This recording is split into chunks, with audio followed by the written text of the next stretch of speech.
Boa noite a todas, boa noite a todos. Que a paz de Jesus permaneça em nossos corações. É bom a gente sempre voltar, né? Significa que vocês realmente querem testar paciência, né? E me ouvir de novo. Não, mas que bom estar nessa casa querida.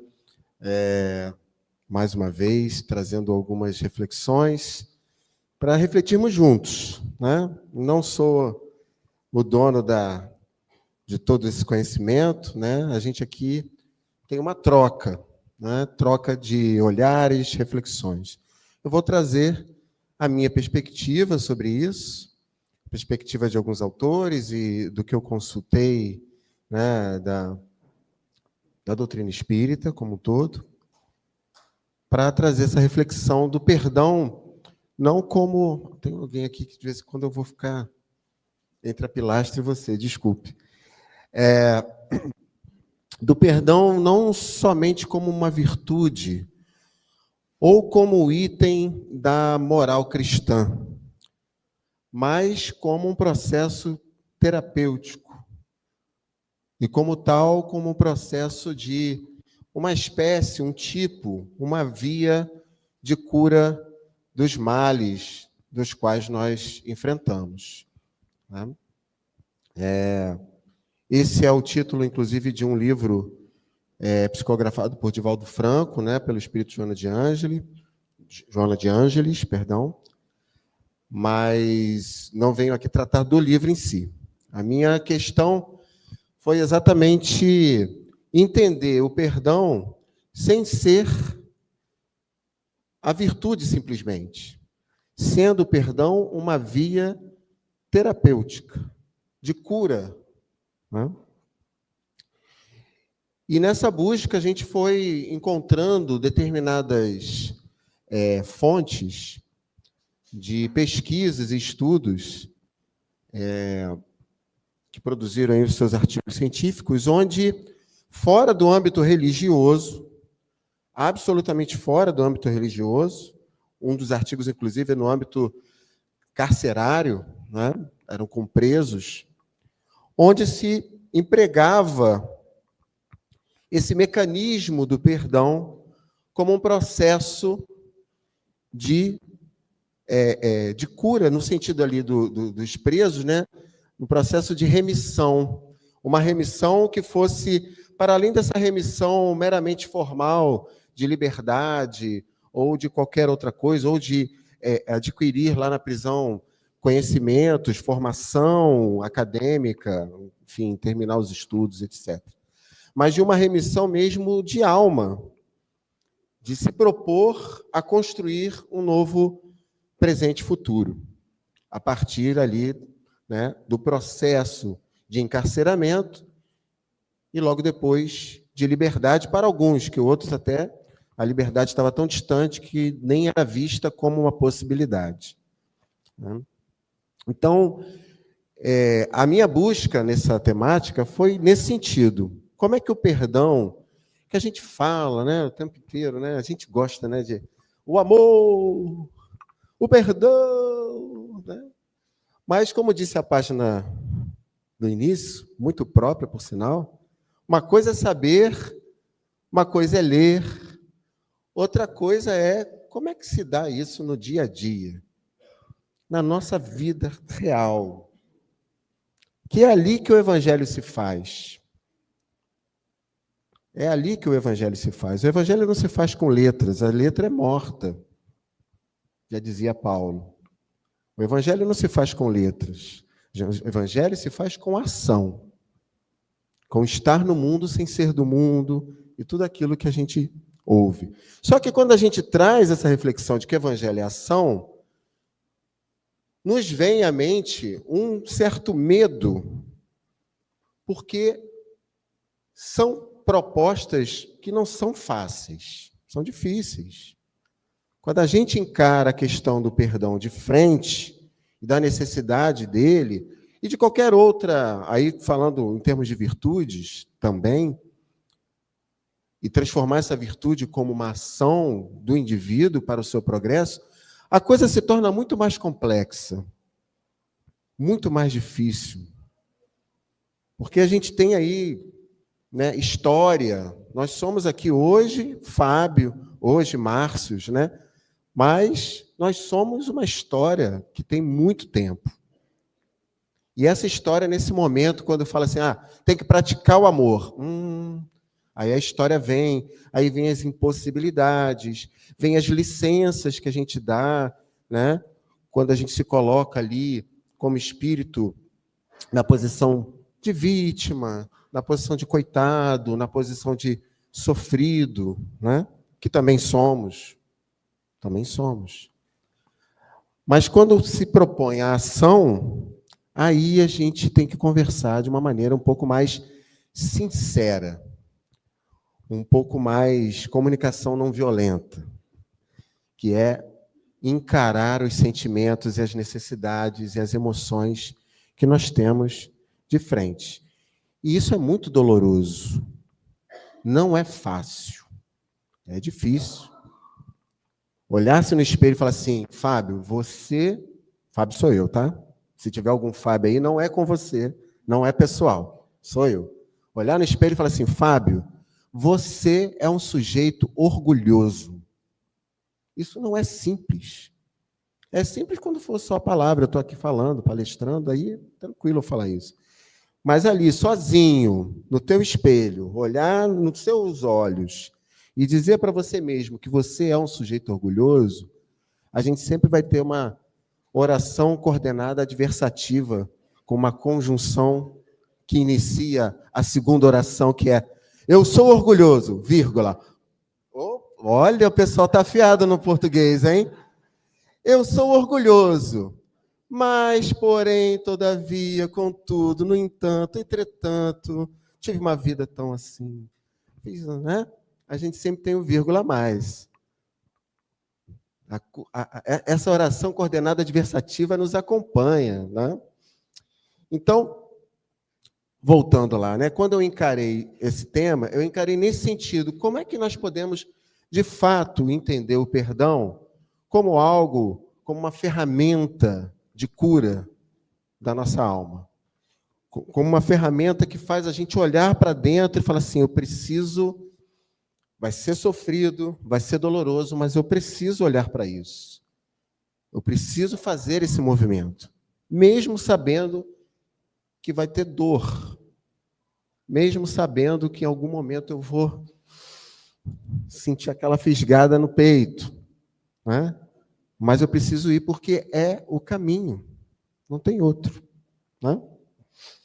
Então vamos lá, vamos entender então o perdão não como virtude aqui, o perdão como uma via, como um processo humano, da relação humana entre nós, que é a única forma de evoluir. Não sou eu quem digo, são os espíritos, lá no livro dos espíritos, né? Quando perguntar, você pode subir na montanha, ficar lá isolado do mundo, para que o mundo não me perturbe no meu caminho espiritual? O espírito fala assim, não. A evolução só se dá em coletivo. Então não tem jeito. Lá na montanha, sozinho, vai ter aquele mosquito que vai testar a sua evolução. Porque quando a gente fala coletivo, a gente não está falando só de coletivo humanos, né? E não humanos também, né? Vai ter aquela jaguatirica que vai te importunar e vai roubar sua comida, vai ter aquele, né, o ratinho e tudo mais. Então, eles vão estar lá para testar a sua paciência, a sua compaixão, as suas virtudes. Então, mesmo lá na montanha, tem o frio também, né? Quando a gente cantou aqui no final, né, a oração de São Francisco, né, que é conhecida com esse nome por conta de Francisco, mas é uma oração que foi descoberta, né, chamada Oração da Paz, né, e foi atribuída a Francisco. Mas quando a gente pensa em Francisco de Assis, né, a gente pensa nisso, né? Francisco de Assis tem um poema lindo que é Cântico das Criaturas, em que ele louva tudo isso, louva o fogo, o frio, o vento, a morte, né? É muito interessante, vale a pena. Mas é para a gente ter essa noção de que sozinho a gente vai chegar lá do outro lado e, olha, foi legal, você meditou bastante lá no Himalaia, foi bonito, foi bacana, né? Mas você tem que voltar. É porque tem uma Índia embaixo do Himalaia que você tem que conviver com ela, né? E aí não tem jeito. Então vamos lá. Na acepção da palavra, né? Perdão tem todos esses sentidos na nossa existência aqui, né? Na nossa humanidade. Tem o sentido da remissão dos pecados, o sentido muito ligado à questão religiosa, né? Remissão dos pecados, ou seja, eu nasci de um processo, e aí, historicamente, das religiões, principalmente católicas, né? Eu nasci com um pecado que é original, né? Por conta de todo o processo de formação da humanidade a partir dessa história, e aí eu tenho que passar por um processo de remissão desses pecados, o que é diferente do que a reencarnação propõe, tá? Porque para o espírita não tem pecados, ok? Então, a remissão dos pecados tem esse caráter muito religioso ali, né? Eu tenho um pecado, a gula, né? Eu tenho a raiva, tal, e eu tenho que me redimir deles. Tenho que me limpar deles. E aí cada caminho religioso vai ter um processo de remissão dos pecados, né? No espiritismo é o passe, água fluidificada, né? Frequentar assiduamente as reuniões públicas, não tem nada disso. O espiritismo não tem essa, né? O espiritismo é na vida real que a gente vai melhorando. Perdão também pode ser uma ação através da qual uma pessoa está dispensada do cumprimento de um dever ou de uma obrigação. Perdão das dívidas, por exemplo, né? Das dívidas no sentido financeiro, monetário, né? Chega lá o indivíduo, não, vamos fazer o seguinte, vamos zerar tudo, está perdoada a sua dívida. Que bom seria se isso acontecesse, né? Alguns até sentiram assim, não, uma esperança, que eu olhei, uns olhares de esperança aqui olhando para mim, né? Mas raramente isso acontece, mas acontece, né? Foi lá e perdoou alguma coisa, alguma obrigação, né? O professor que foi lá, viu a prova e está faltando lá 5 décimos. Poxa, professor, tá bom, eu te perdoo aqui, vou te dar 5 décimos, você vai lá, né? E passa direto lá, boas férias para você, né? Existe, né? É o que eu falei, a gente está lidando com a vida real. Na vida real isso existe, né, professor? Existe, gente, existe, né? Porque, bom, enfim, senão eu vou me perder. É um indulto também, que é bem parecido com esse aqui, né? É um indulto, você dá à pessoa a possibilidade dela seguir adiante, né? E também a ação de se livrar de uma culpa, de uma ofensa, de uma dívida, né? Na verdade, a ação que você proporciona ao outro de livrar-se de uma culpa, quando você é quem está com a responsabilidade de perdoar, né? E o perdoado é quando ele recebe o perdão e nessa recepção do perdão sai dele esse peso dessa memória. Guardem bem essa palavra, memória, né? Da memória dessa culpa, tá? Porque a culpa é isso, né? A culpa é uma memória que acompanha a gente, certo? Por isso que muitas das vezes a gente diz que para perdoar tem que esquecer, né? Ah, esquece. Mas esquecer não é próprio desse movimento do perdão. Esquecer é da memória. E memória, se você não está com nenhum problema de memória, né, você não esquece. Ok? Então, a primeira coisa que a gente precisa pensar sobre o perdão é que não necessariamente o perdão está ligado a esquecer. Olha, eu estou vendo aí todo mundo assim, tá, entendi, estou entendendo, tá caindo crédito. Agora a gente não pode mais falar cair a ficha, né? Porque não tem mais ficha de telefone. Agora é cair o crédito. Caiu o crédito, né? Então, o perdão refere-se ao ato de liberar ou absolver alguém de culpa, responsabilidade ou punição por uma ofensa, um erro ou uma transgressão. É um ato de compaixão, empatia e aceitação da imperfeição humana. Então, olha só, é um ato de compaixão, empatia e aceitação da imperfeição humana. Essas coisas aqui têm relação com memória?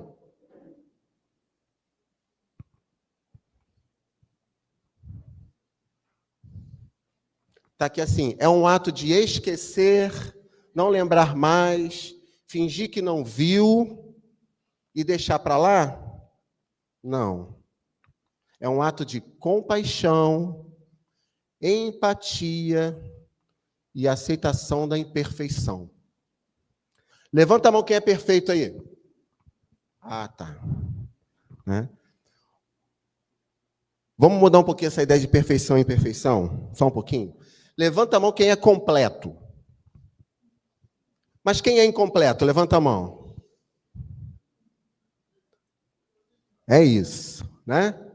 Porque perfeição e imperfeição, só um parênteses aqui, dá a ideia de ter um negocinho quebrado, né? Ah, nós somos imperfeitos. Então a gente tem um vasinho que está sem uma alça, né? E a gente não é assim. Deus é amor, Deus não cria nada imperfeito, Deus cria tudo perfeito. Mas nós temos história, e a gente está se completando. Por isso que lá no livro do Espírito está criado simples, ele não falou imperfeito, falou simples. Deus criou todos simples e ignorantes. Os Espíritos não falaram, Deus criou a todos imperfeitos e ignorantes. Falou simples. Porque dentro de nós está tudo lá. Só que a gente vai ter que ir aprendendo, e se completando, e aprimorando, olhando, né? Olhando para dentro, falando assim, opa, isso aqui eu acho que pode melhorar para cá, isso aqui vem para lá. É esse o sentido, tá? Então, ó, perdão não tem uma ligação direta com a memória. Existe uma relação, mas perdoar não tem a ver com não lembrar do mal que sofreu ou que incorreu, né? Não tem a ver com isso. É um ato de compaixão, empatia. Isso aqui é uma palavra tão famosa atualmente, né? Ah, se colocar no lugar do outro. Não é possível se colocar no lugar do outro. Empatia é você entender o lugar do outro e aceitar esse lugar como lugar de um ser humano como você. Porque me colocar no lugar dela, eu não tenho como. Primeiro que eu sou do gênero masculino, ela é feminino. Já tem um universo aí que não me permite me colocar no lugar dela. Ela tem uma história em que o gênero vai interferir nessa história. Ele, qual é o seu nome? Oi? Hugo. Hugo, nosso amigo vascaíno aqui. O Hugo é uma criança, eu sou adulto. Ah, se coloca no lugar do Hugo. Não tem como. Mesmo eu me tentando lembrar do meu tempo de criança, eu fui uma criança num tempo diferente do Hugo. Mas eu tenho como entender o tempo dele. Eu tenho como olhar para o Hugo e falar assim, Hugo, eu te entendo, cara. Pô, não é fácil, né, essa fase e tal. Eu tenho como me colocar e acolher o Hugo. Empatia é mais para esse caminho do que no caminho de me colocar. E aceitar a imperfeição minha e dos outros. Aceitar que eu sou incompleto. Aceitar que eu não tenho todas as sabedorias do universo. Aceitar que de vez em quando eu acho que sei e vou lá e faço e não sei. Deu ruim. Né? Tenho que voltar. Aceitar isso. Tá bom? Até aí tudo bem? Todos comigo? Vamos naufragar junto? Não.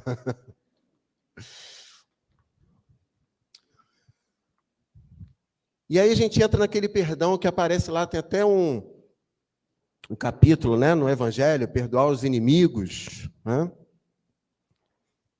Que a gente fala também eloquentemente, perdoar os inimigos. É realmente lindo, né? Quando uma alma consegue, de alguma forma, não levar para o pessoal, para a ofensa pessoal, ou mesmo que fosse uma ofensa pessoal, não encarar isso como ruindade do outro, a gente vai falar sobre isso aqui, né, como maldade do outro, e seguir os passos que Gandhi falava sobre o perdão, né?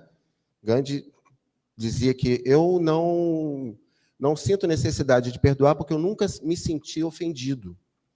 Então, perdão é uma palavra que para mim não faz sentido, porque eu nunca me senti ofendido por nada, nem por ninguém, nem pelas autoridades inglesas, nem por ninguém. Nunca me senti ofendido. Né?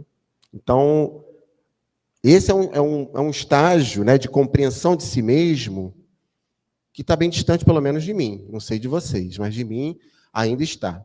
Então, perdoar os inimigos é pedir perdão para si próprio. Perdoar os amigos é dar-lhes uma prova de amizade. Perdoar as ofensas é mostrar-se melhor do que era. Então, o Evangelho está mostrando para a gente que o perdão, para além de ser uma virtude, o item da moral cristã, ele é uma ferramenta, né? Uma ferramenta de melhorar-se. É uma ferramenta para se melhorar. Então, vamos ficar com essa ideia. O perdão não é mais, para mim, um caso de dogmática religiosa. Eu tenho que perdoar, né? Porque é uma virtude. Não, ele é a ferramenta que eu tenho para conseguir ser um ser humano melhor. É através dele que eu vou conseguir ser melhor. Beleza? Mudou a perspectiva para vocês um pouco ou ainda não? Muda um pouco, né? Porque quando eu falo que o perdão é uma ferramenta nas minhas mãos, eu falo assim, peraí, então eu posso usar o perdão para eu começar a olhar para as minhas questões. E aí vem lá o Livro dos Espíritos, na pergunta 918. Por que sinais se pode reconhecer... Eu acho até que eu repeti esse slide lá. Por que sinais se pode... Aquele relógio está certo? Tá. Por que sinais se pode reconhecer no homem o progresso real que deve elevar o seu espírito na hierarquia espírita? Você vê que Kardec ainda tinha essa ideia, né? De uma hierarquia espírita, não de um processo, né? De uma espiral de crescimento, né? Apesar da genialidade, ele era um homem de sua época, e isso era como se davam as coisas à sua época. Né? Então, por que sinais se reconhece o progresso real que eleva o seu espírito na hierarquia espírita? E aí os espíritos nos dizem, o espírito prova a sua elevação quando todos os atos da sua vida corpórea constituem a prática da lei de Deus e quando compreende por antecipação a vida espiritual. Então, a gente vai saber que a gente está seguindo no tal caminho, né? Como é que eu sei que eu estou no caminho? E que caminho é esse? Né? Se a gente pensar em o mundo como está hoje, a gente enxerga caminhos de evolução espiritual?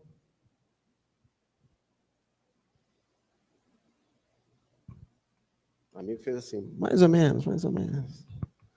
A gente enxerga vias? Enxerga ou não? Atos, movimentos, pessoas, ideias. A gente enxerga que existem hoje no mundo ideias, atitudes, movimentos, pessoas que estão construindo uma outra ideia de uma humanidade melhor, regenerada, mais amorosa, mais empática, mais compassiva. A gente encontra isso no mundo hoje ou a gente só encontra catástrofe, guerra, explosões, e vulcões e erupções? A gente também encontra, né? Certo? Toda vez que eu vou fazer seminário sobre comunicação não violenta, a primeira coisa, assim, a primeira sensação que as pessoas têm, isso é impossível. Não dá.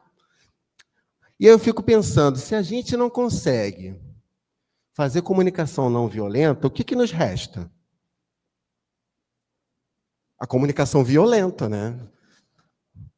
Mas isso não constrói um mundo melhor. Então, a antecipação da vida espiritual está nesse sentido. Antecipar a vida espiritual é eu olhar as vias que existem no mundo e falar assim, essa via aqui eu vou seguir. A gente está nessa coisa de Instagram, né, de seguir seguidores e tal, né? Então, esse cara aqui eu vou seguir, porque ele está com uma proposta de agrofloresta, de comida sem veneno. Essa é uma proposta de planeta de regeneração, já que a gente está falando, né, para espíritas, né?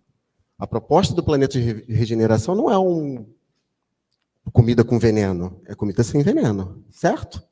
Ou não? Porque vocês sabem que a gente vai estar no corpo material, no planeta de regeneração, vocês sabem, né? A gente não vai conseguir fugir dele, não. E vocês sabem que o mal também vai estar com a gente aqui, né?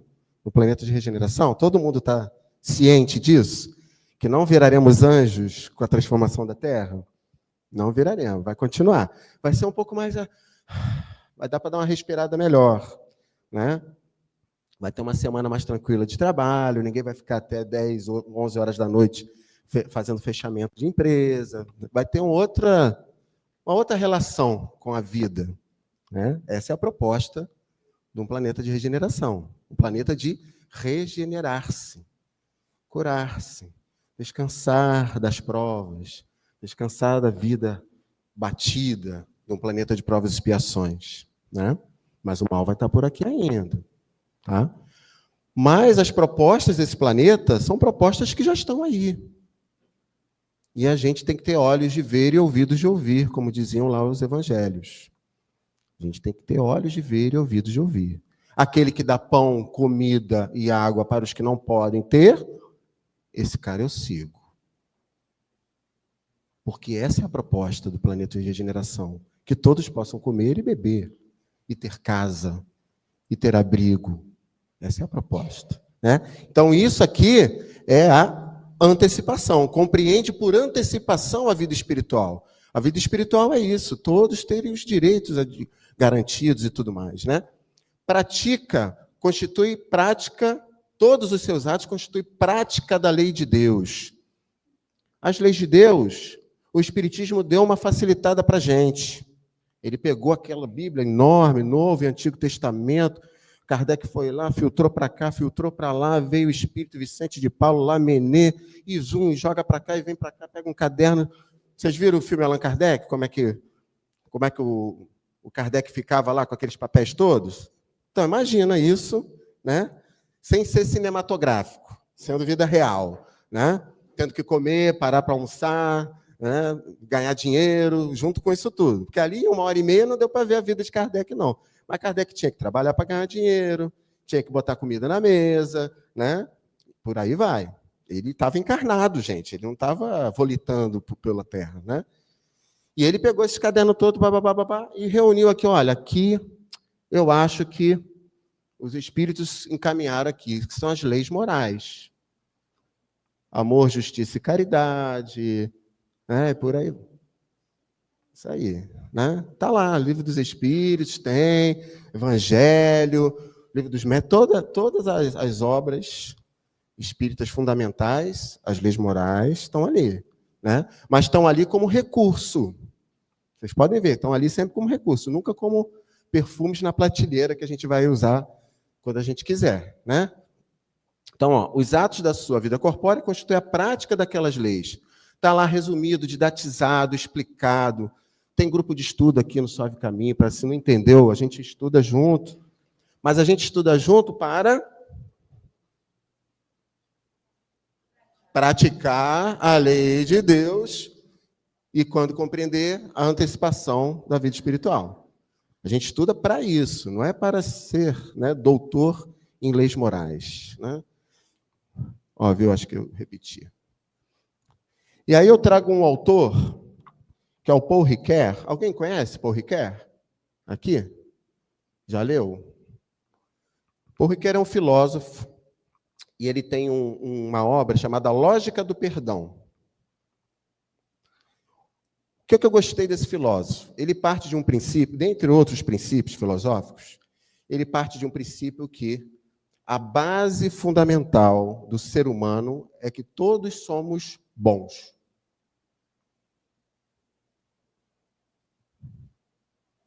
O que é fundamental no ser humano é que todo ser humano é bom.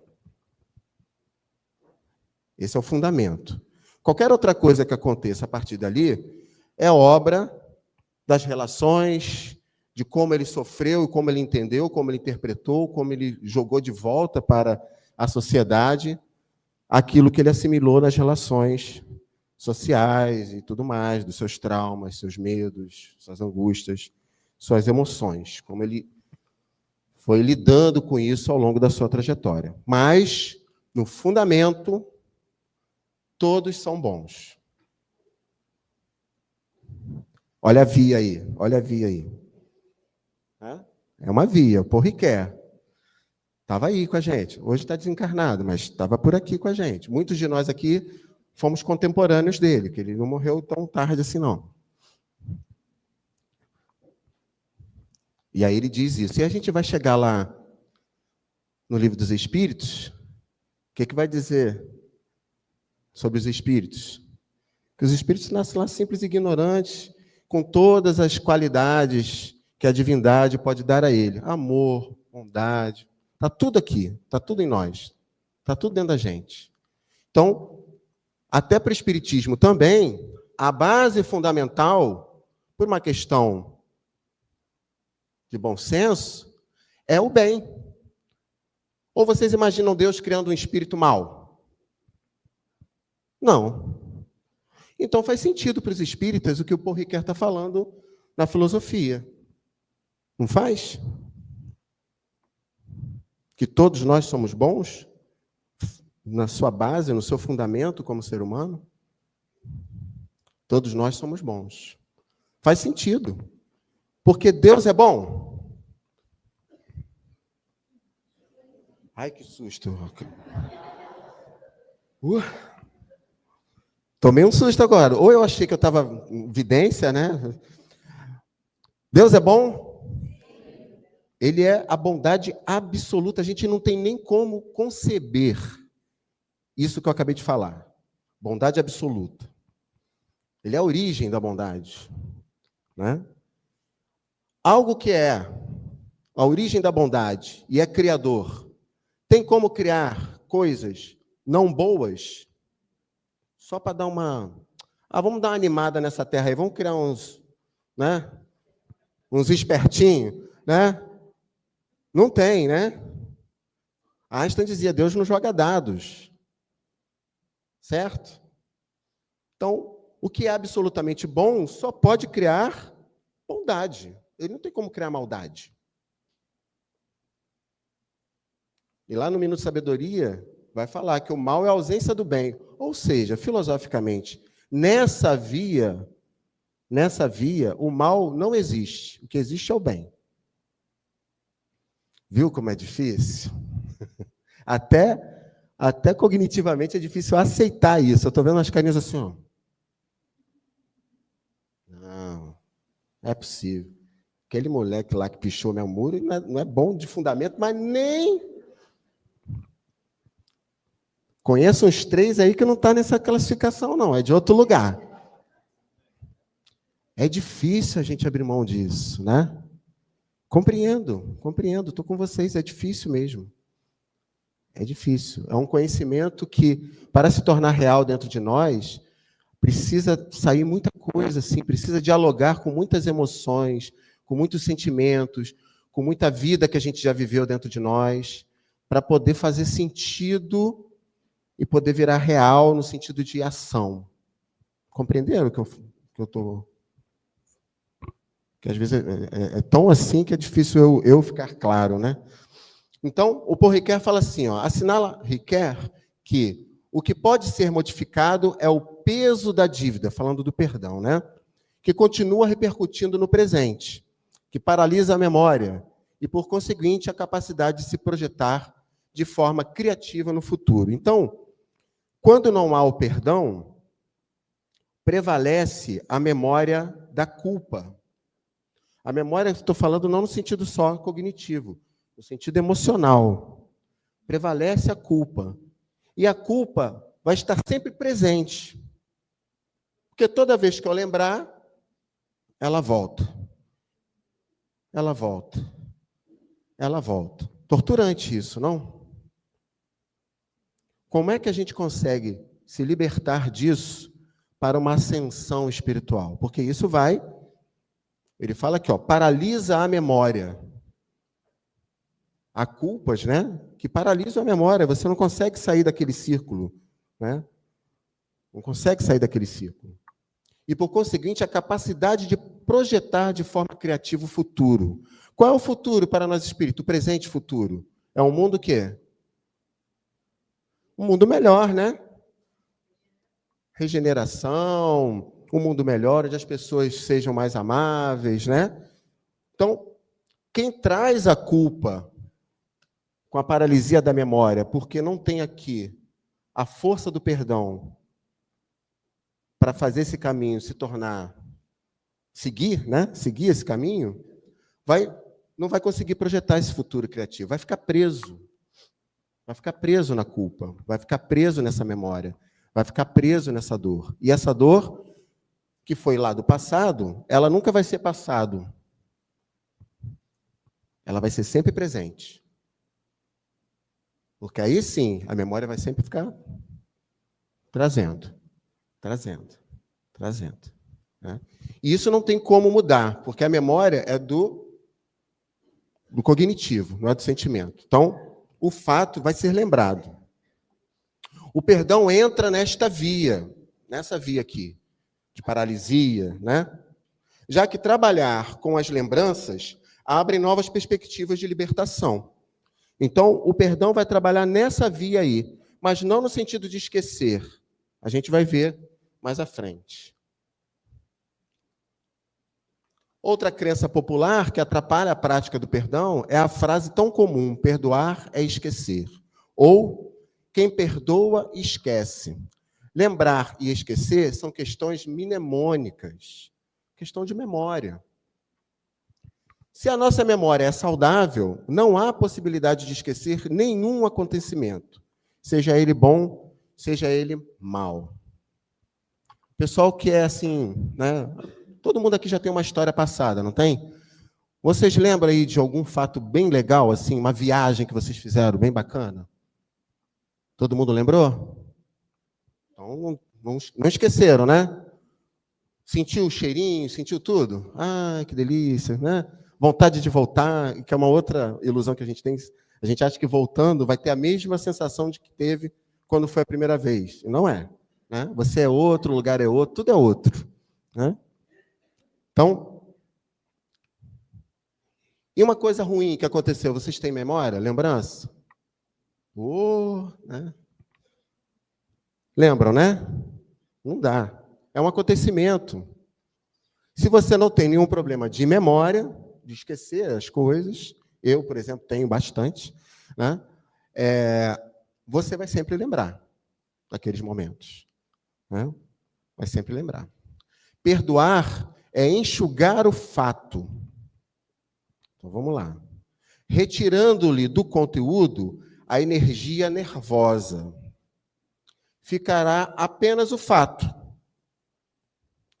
Isso é esquecer. Aqui faltou a aspa. Quanto ao mal, não merece comentário em tempo algum. Então, esse autor aqui é até um autor espírita, se eu não me engano. Deixa eu ver. Rodrigues Ferreira. Itaí Rodrigues Ferreira. Então, esse autor está dizendo que, assim, perdoar é enxugar o fato. Isso a gente fala muito em comunicação não violenta. Né? Quando a gente tem que fazer mediação, né, e usar da comunicação não violenta, a primeira coisa que a gente tem que se ater é que não é o sujeito, não é o que ele está falando que está te atingindo. É que há algo em você. E o fato dele não fazer esse algo não te acalentou. Mas podia ser o Márcio, podia ser o Marcos, podia ser Denise, Rodolfo, Lacerda, podia ser um cão, podia ser qualquer um. Se ele não fizesse aquilo que, para mim, é importante, ter ordem, por exemplo, as coisas ficarem organizadas. Aí chega lá, encontro tudo caótico. Aí eu vou brigar com a pessoa. Não é a pessoa. O que está acontecendo é que o que é caótico me incomoda. Então pode ser aquela pessoa, pode ser qualquer outra pessoa. Ou pode não ser pessoa nenhuma, pode ser o vento. Se o vento transformou a minha ordem num caos, eu vou me incomodar. E isso vai gerar um sentimento. Ok? Eu tenho a necessidade da ordem. Eu estou dando um exemplo, tá? Não estou dizendo que eu, Fábio, tenho essa necessidade, não. Eu sou bem caótico até, por sinal. Mas quem tem essa necessidade e encontra um lugar desarrumado, não interessa quem foi. Mas a gente tem esse princípio de culpar alguém. Alguém tem que ser responsável pela desordem. E aí eu vou e direciono toda a minha fúria, que é sobre a desordem, o fato, na pessoa, que não é o fato. O que me incomoda é o fato. Tem desordem aqui. Eu preciso do lugar ordenado. Quem foi que fez isso? Aí é que não entra nessa via, né? Então, quando ele fala perdoar e enxugar o fato, é isso. Qual é o fato? E por que esse fato me incomodou tanto? Por que esse fato me incomoda? E aí, lembra lá antes que a gente falou, perdoar o inimigo é perdoar a si mesmo? Está dentro desse processo. Perdoar é autoconhecimento.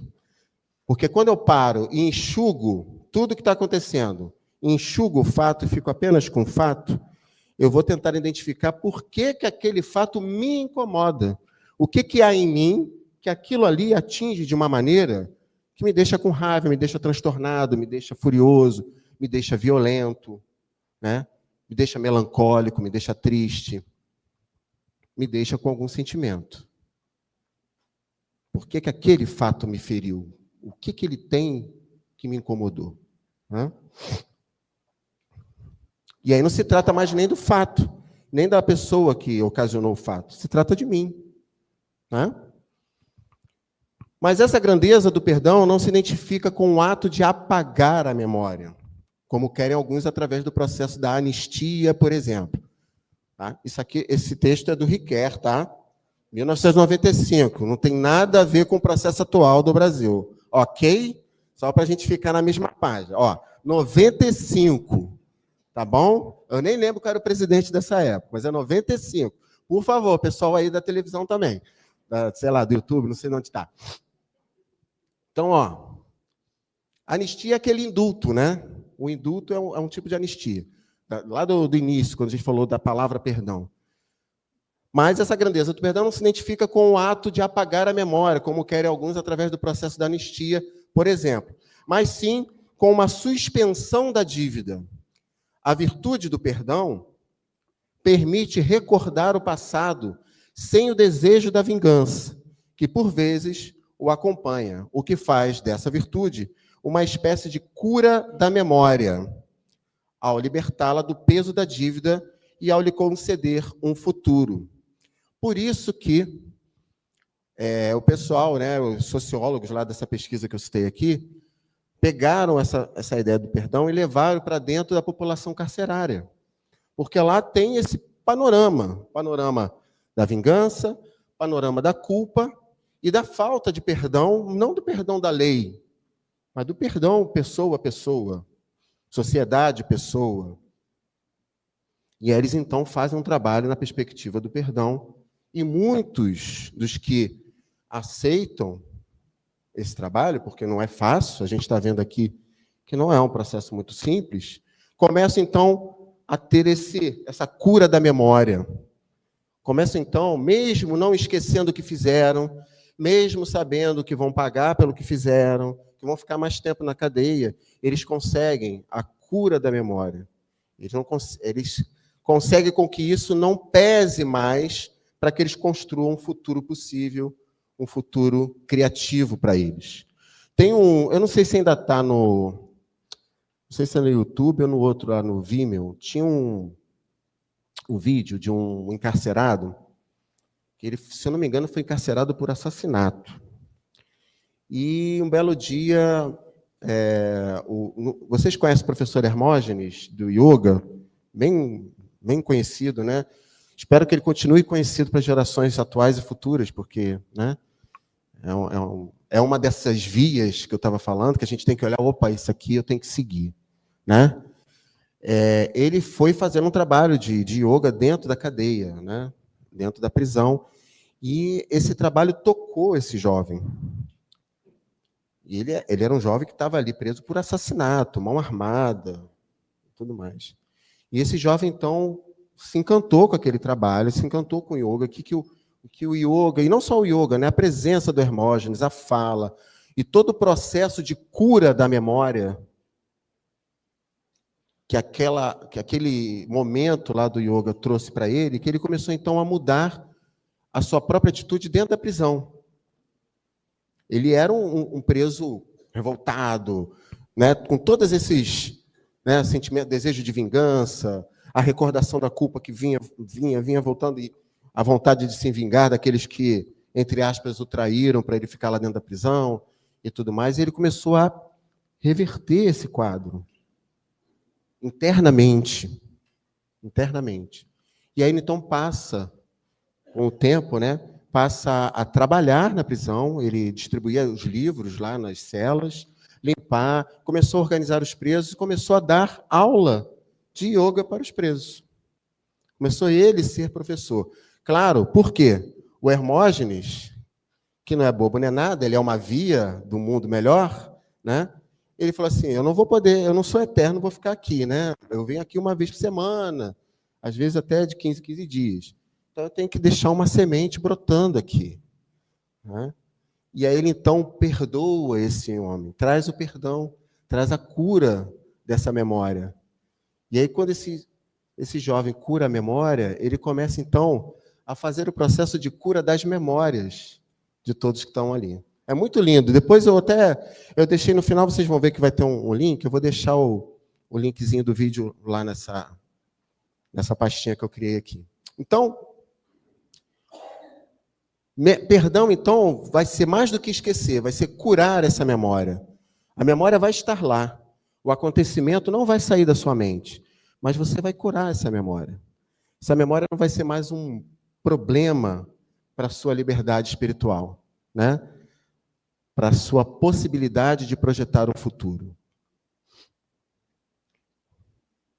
O mal é a ignomínia, o obscurecimento de uma luz que, apesar de seu ofuscamento, ainda permanece à espera de libertação.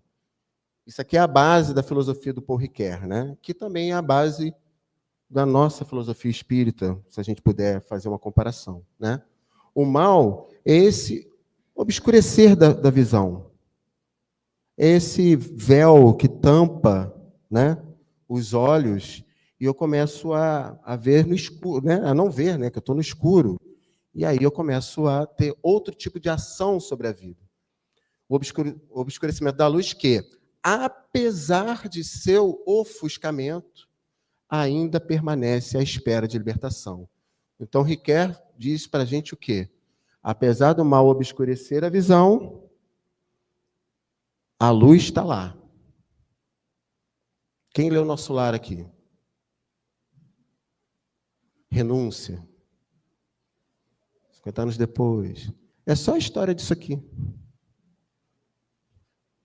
Eu posso arriscar que 99,9% dos romances espíritas são histórias de espíritos sobre isso aqui. O mal, que é a ignomínia, obscureceu a luz, mas apesar do ofuscamento, a luz estava lá ainda. A história do próprio Emmanuel é isso. Quem já leu há 2000 anos sabe do que eu estou falando. A história do próprio Emmanuel é isso aqui, né? Contada por ele mesmo, inclusive. Por mais radical que seja o mal, a bondade é o mais original no ser humano. Bonita essa frase, né? Dá até para botar assim na porta de casa, assim, né? Por mais radical que seja o mal, a bondade é o mais original no ser humano.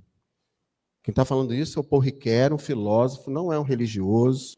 Ele é um estudante, um estudante do pensar humano, mas ele, nas suas reflexões filosóficas, óbvio que existem outras tantas vias de reflexão filosófica, eu pensei Ele vai dizer isso aqui: a bondade é o mais original no ser humano. Isso é uma coisa que é original nossa, que é do nosso começo como humanidade, é a bondade, é o bem. É o bem. E o Espiritismo também fala a mesma coisa. Porque o Espiritismo ainda tem um princípio que mostra para a gente, que amplia essa visão aqui do Ricoeur. Né? O Ricoeur não fala de reencarnação. O Espiritismo fala assim: a bondade é o mais original no ser humano, mas se ela não está se manifestando porque o mal está obscurecendo a luz que está lá dentro, você vai, então, abrindo essa luz passo a passo, ponto a ponto, existência em existência, vida em vida, olhando para dentro, aí voltou.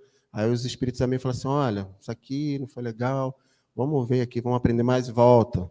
Ah, eu quero voltar de novo para a Terra. Para onde? Para o Brasil, que o Brasil é legal. Então volta para o Brasil, vamos lá. Né? Ah, agora eu não quero nascer lá na capital, não, eu quero nascer em Rio das Ostras. Então tá bom, Rio das Ostras. Nasce aqui, vem para cá, né? Vive uma vida, constitui família, ou não constitui família, não é obrigatório. Né? Então, o Espiritismo ainda acrescenta o processo. Né? Ele diz: o mais original do homem é a bondade, e há um processo para eu ir acendendo essa luz. E esse processo é as encarnações sucessivas.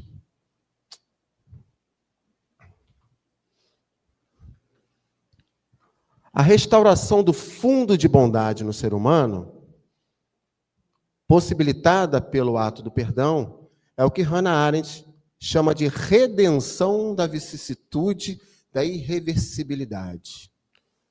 Nossa, né?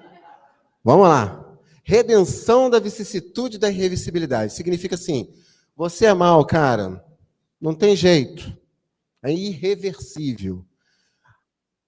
Aí ela fala: não, a restauração do fundo de bondade, ou restaurar essa bondade original, né, é a redenção dessa irreversibilidade. Ou seja, quando eu restauro a bondade original do ser humano, através do perdão, por exemplo, eu dou a ele a reversibilidade. Eu digo a ele: não, você pode ser melhor sim, porque você é melhor, porque o fundo de bondade está lá. Ou da incapacidade de se desfazer o mal. Ela explicou, né? Por que eu fiz isso, né? Tá vendo? Vaidade é fogo. Ó, ou da incapacidade de se desfazer do mal. O mal que se fez. Redenção que permite à vida continuar seu caminho em direção ao bem. Redenção que permite à vida continuar o seu caminho em direção ao bem. A gente também vê isso nos romances espíritas. Quando é que os espíritos estão lá fazendo maldade atrás de maldade nos romances espíritas? Quando é que eles começam a realmente caminhar em direção ao bem? Quando tem ali aquele momento que geralmente o pessoal chora no ônibus, aqui é na van, mais do que no ônibus, né? Na van, chora no ponto lá, está esperando o exame, daqui a pouco, ai, gente, essa Emmanuel é muito lindo, né?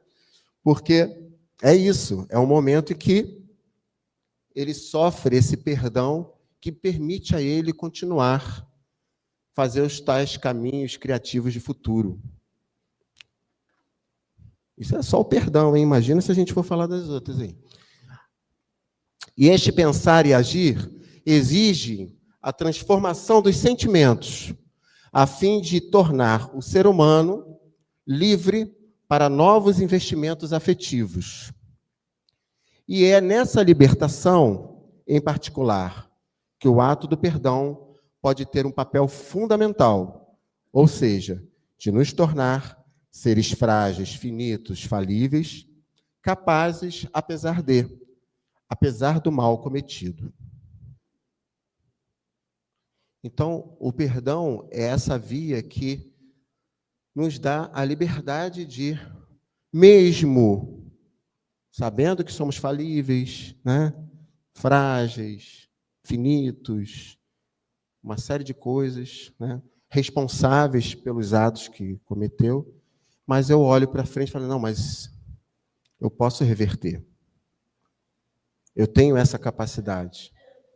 E o perdão me dá essa confiança nessa capacidade, né, de transformar esses meus sentimentos, de fazer a mudança do eixo ali. E aí, para finalizar, que eu acho que já está na hora, né? Cheguei certinho agora, hein? Poxa. A gente traz, então, Joana de Ângeles, claro, eu ia trazer do livro Perdão, Terapia, do Divaldo, né? O perdão, porém, libertando a vítima, abençoa o algoz. Que frase potente, né? O perdão, porém, libertando a vítima, abençoa o algoz, ensejando-lhe também desfrutar da felicidade relativa que está ao alcance de todo aquele que deseje seguir as leis de Deus, crescendo espiritualmente. Perdão terapia é, portanto, neste momento, o mais admirável recurso para a saúde e a felicidade do ser, ao lado do amor, do qual é extensão. Então, gente, perdão como admirável recurso. Recurso para a gente fazer aquela frase simplesinha lá, que Jesus chegou para a gente e falou assim, né? Vamos resumir todos os ensinamentos de todos os profetas? Aí os discípulos falaram assim, vamos! Porque fica mais fácil, né? Ler todos os profetas, você der uma frase só. Qual é o aluno que não gosta disso, né? Vamos resumir essa questão toda aqui numa frase só? Ih, fala aí, tio. Né? Qual é a frase que resume todos os ensinamentos de todos os profetas? Amar a Deus sobre todas as coisas e ao próximo como a si mesmo. Então, o perdão é a extensão disso, né? Que a frase é linda, a gente fala, tá, mas isso é tão ainda complexo para a gente, né? Mas a gente vai chegar lá, porque a bondade é original, veio de fábrica. Ganha umas batidinhas aí no caminho, de vez em quando o chassi fica meio inclinado, mas a gente ajeita e está lá, é original, né? É do carro original, veio de fábrica a bondade, tá? E aí, ela pode libertar a mim, mas pode libertar também a tantos outros que estão ao meu redor. Há tantas pessoas que, às vezes, por uma memória infeliz, que teimosamente fica voltando na minha cabeça sobre aquela pessoa, e eu achando que ela está bem, né? Que às vezes ela fez alguma coisa que me feriu, a memória volta na minha cabeça, e eu achando, não, ela está bem, eu é que fico mal. Não está bem. Com certeza, se sentar para conversar com ela, ela vai lembrar. E ela está carregando essa memória também. E estão os dois ali, todo mundo presinho. Né? O que sofreu e o que foi o responsável. Todo mundo presinho. Né? E aí vem um recurso, perdão. Ó, não dá para a gente esquecer o que aconteceu, mas eu acho que a gente pode se livrar dessa culpa, né? Vamos seguir, não tem necessidade da gente, né, ficar nisso. Vamos lá. Todo mundo é falível, né? Então, perdão, libertando a vítima e o algoz. Abençoando o algoz. Então, gente, que a gente possa, a partir dessa noite, olhar esses movimentos, né, a partir do perdão. É óbvio que aqui a gente não falou tudo de perdão, né? Perdão tem um item que é muito peculiar, que é a questão do trauma, que aí a gente teria que ser uma coisa um pouco mais longa, mas em algumas poucas palavras eu trouxe essa reflexão para vocês, para a gente fazer esse movimento de tirar o perdão de um lugar sagrado, de uma moral absolutamente decorativa cristã, e trazer ele como recurso para o meu crescimento espiritual, como a minha ferramenta de amar mais, amar melhor. Tá certo? Estamos juntos nessa, eu também estou nessa batalha, e agora estou convocando vocês. Ninguém mais vai poder dizer que não sabia disso. Agora ferrou para vocês, me desculpe. Né? Chegar lá do outro lado e falar assim, eu não sabia. Sabia sim, que no dia 19 de agosto de 2025, um sujeito lá, né, esquisito, falou uns negócios sobre isso aí. Né? Então, gente, obrigado de novo pela acolhida de vocês, pela paciência. Paz e bem a todos e até uma próxima. Só no finalzinho? Não foi finalzinho. Foi. O material dos textos e tal, tudo que eu usei na palestra, inclusive os slides, quem quiser, está numa pastinha. Agora a gente está nessa onda do QR Code, né? Está numa pastinha esse QR Code e eu vou botar outros materiais lá também, que eu não botei tudo, que eu fiz hoje essa pastinha rapidinho. Tá bom? Muito obrigado. Paz e bem a todos.